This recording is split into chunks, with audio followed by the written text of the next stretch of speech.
네, 오늘은 11월 1일입니다. 첫날을 주님께 드리며 11월을 시작하는 여러분들을 축복합니다. 우리가 처음 것을 드린다고 하는 것은 우리의 전부를 주님께 드린다는 의미입니다. 첫 시간을 주님께 드리는 그 마음을 하나님께서 받으시고 남은 시간들을 거룩하고 아름답게 하시는 은혜를 우리에게 허락해 주실 줄로 믿습니다. 우리가 매일 성경 본문을 따라서 묵상을 하고 있는데 11월에는 에스라, 학개, 느헤미야 말씀을 묵상을 하게 됩니다.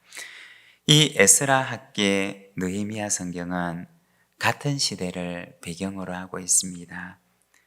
바벨론의 포로로 잡혀갔던 이스라엘 백성들이 70년간의 포로 생활을 마치고 다시 돌아오는 포로 귀환기를 배경으로 하고 있습니다.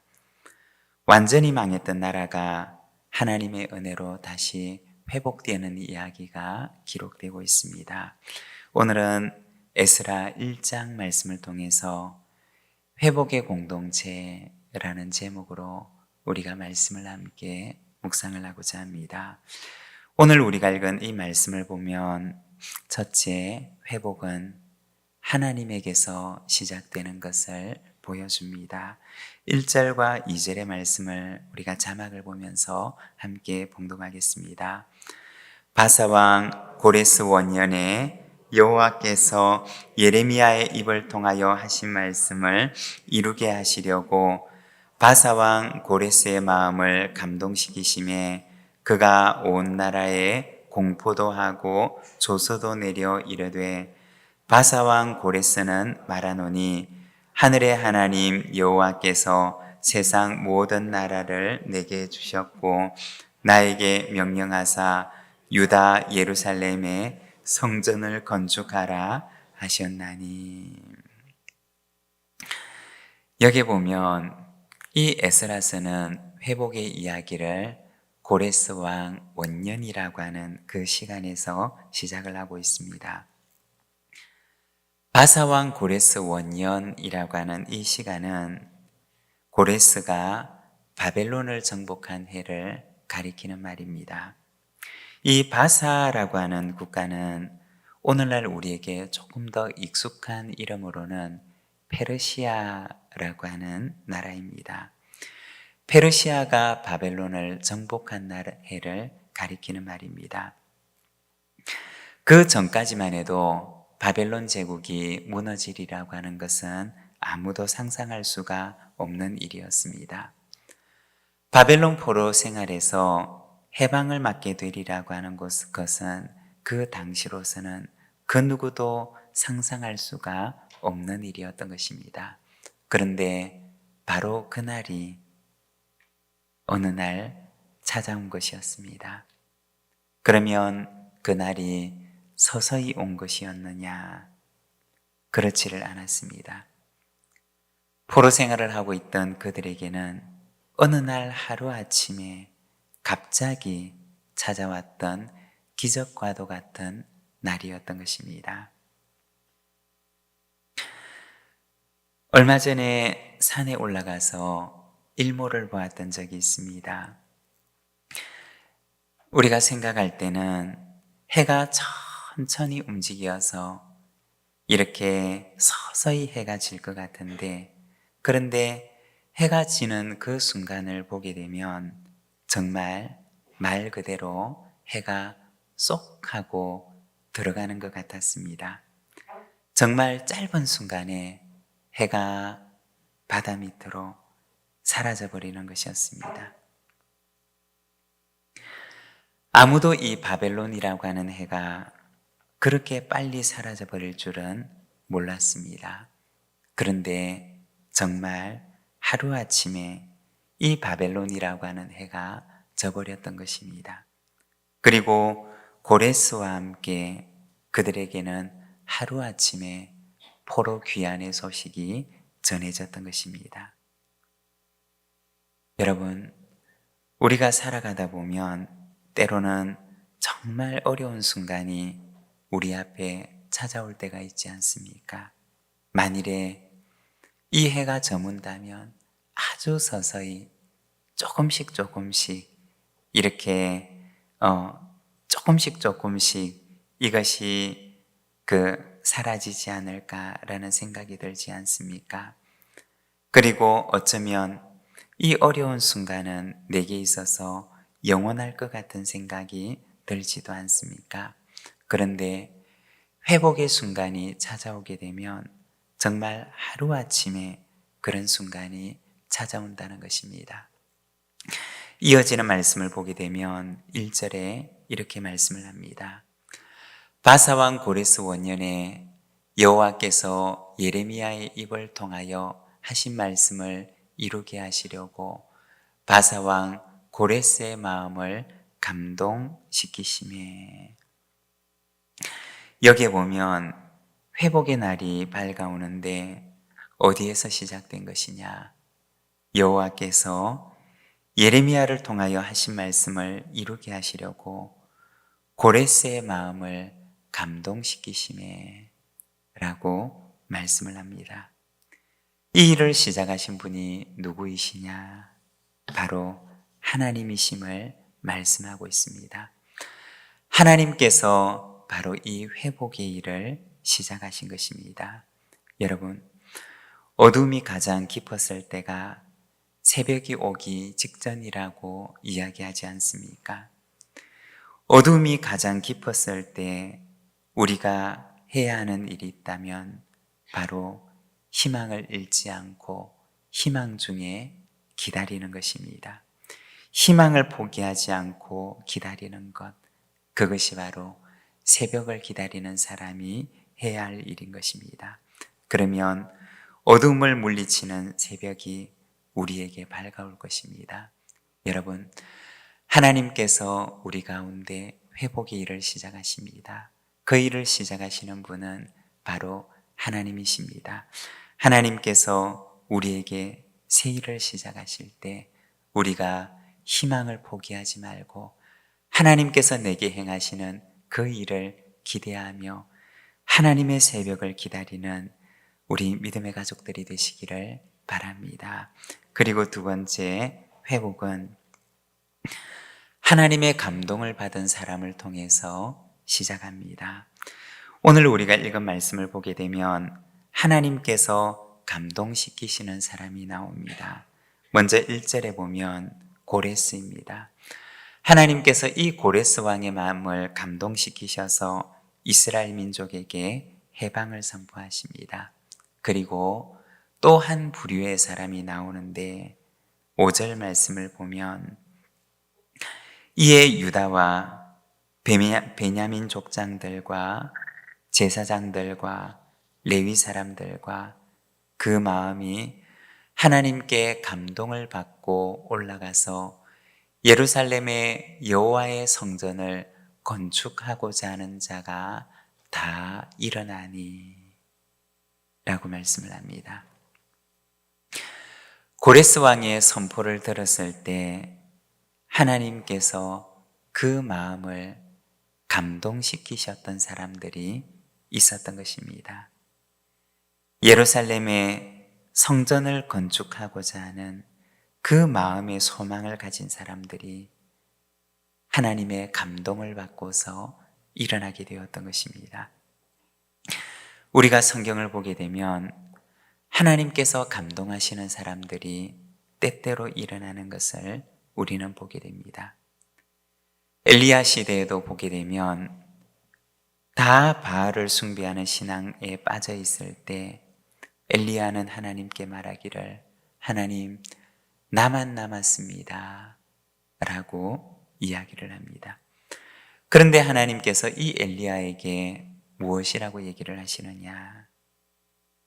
바알에게 무릎을 꿇지 않고 그 입에 입 맞추지 않은 7,000명을 내가 남겨두었다 라고 말씀을 하십니다.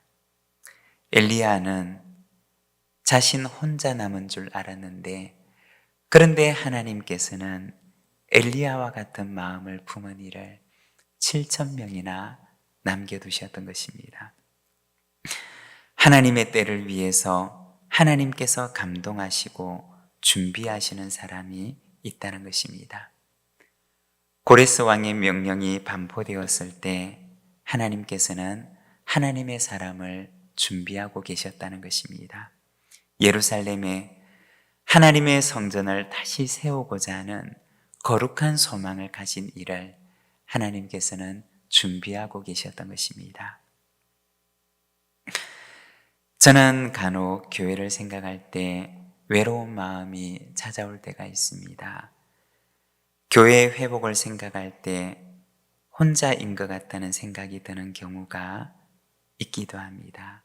그런데 어떤 분의 말씀을 통해서 혹은 간증을 들으면서 엘리야처럼 하나님께서 감동하시고 또 준비시키시는 사람이 있구나 라는 것을 느끼게 될 때 위로를 얻는 경우들이 종종 있습니다. 여러분, 회복은 먼저 하나님에게서 시작하는 것입니다. 그리고 하나님께서 하나님의 영으로 감동시키는 사람을 통해서 하나님의 회복의 역사는 돛을 달고 출발을 하게 됩니다. 여러분, 엘리야처럼 저와 여러분이 하나님의 영으로 감동되어서 하나님의 회복의 역사에 쓰임을 받는 사람이 되시기를 바랍니다. 그리고 세 번째, 우리가 기억해야 할 또 한 가지가 있는데 그것은 바로 하나님은 선하시다 라고 하는 것입니다. 우리를 향한 하나님의 계획은 언제나 선하시다고 하는 것입니다. 하나님의 계획은 우리를 망하게 하는 것이 아니라 우리를 회복해 하는 것입니다. 이스라엘 백성들이 70년의 포로 생활로 들어갈 때 아마 그들은 마음속에 우리는 망했구나 라고 생각을 했을 것입니다. 그리고 영원히 다시 일어나지 못할 정도로 망하게 되는 절망의 시간이 그들에게 찾아왔다고 여겼을 것입니다. 그러나 하나님의 계획은 무엇이었느냐? 그들을 망하게 하는 것이 아니라 그들이 정금처럼 새롭게 태어나는 것이었습니다. 풀무불 같은 고난의 시간을 통해서 하나님께서는 그들에게 묻었던 불순물들을 다 태워버리고 정말 순금 같은 모습으로, 정금 같은 모습으로 그들을 나오게 하는 것이 바로 하나님의 계획이었던 것입니다. 고난을 허락하신 하나님의 계획은 악한 것이었을까요? 그렇지 않았습니다. 그것마저도 하나님의 선하신 계획 가운데 한 부분이었던 것입니다. 여러분, 우리를 향한 하나님의 계획은 어떠할까요? 때로는 우리가 깊은 어두움의 터널을 지나가는 것처럼 여겨질 때도 있습니다. 이제 막 그 터널을 들어가는 것처럼 여겨질 때도 있습니다. 그러나 그것마저도 하나님의 선하신 계획의 한 부분이라는 것입니다. 그리고 결국에는 이 모든 것이 합력하여서 하나님의 선을 이루게 될 줄로 믿습니다. 여러분 믿으십니까? 회복은 하나님에게서 시작되는 것입니다. 그리고 회복은 하나님의 감동을 받은 사람을 통해서 시작합니다. 그리고 우리를 향한 하나님의 계획은 선하십니다. 우리가 이 시간 함께 찬양하기를 원하는데 얼마 전에 한번 불렀던 찬양인데 하나님 사랑 변치 않는다 라고 하는 찬양입니다. 우리 이 가사를 생각하면서 고백하는 마음으로 우리 함께 찬양하겠습니다. 하나님 사랑 변치 않는다. 하나님 사랑 변치 않는다. 세상 다 변하고 날 버린다 해도 하나님 사랑 변치 않는다. 하나님 내 길 인도하신다. 하나님 내 길 인도하신다. 나의 가는 길 다 주님께 있으니 하나님 내 길 인도하신다.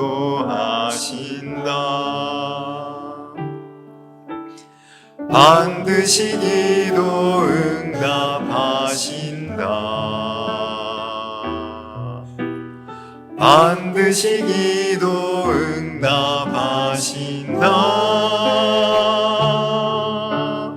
때론 나의 뜻과 다른 길이라도 반드시 기도 응답하신다.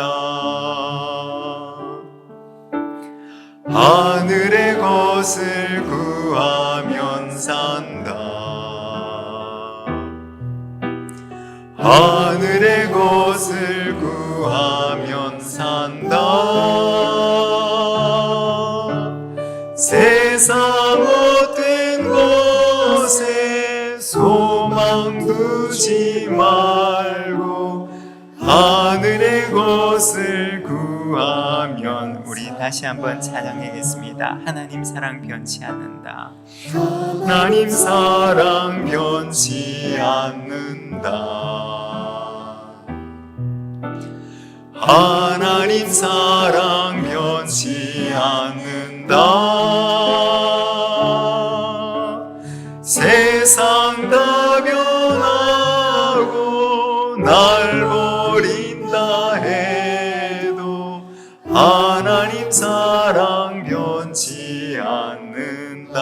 하나님 내 길 인도하신다. 하나님 내 길 인도하신다.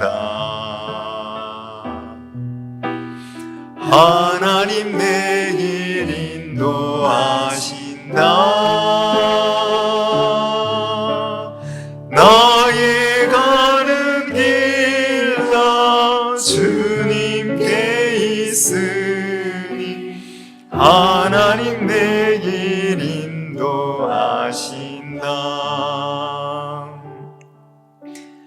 반드시 기도 응답하신다.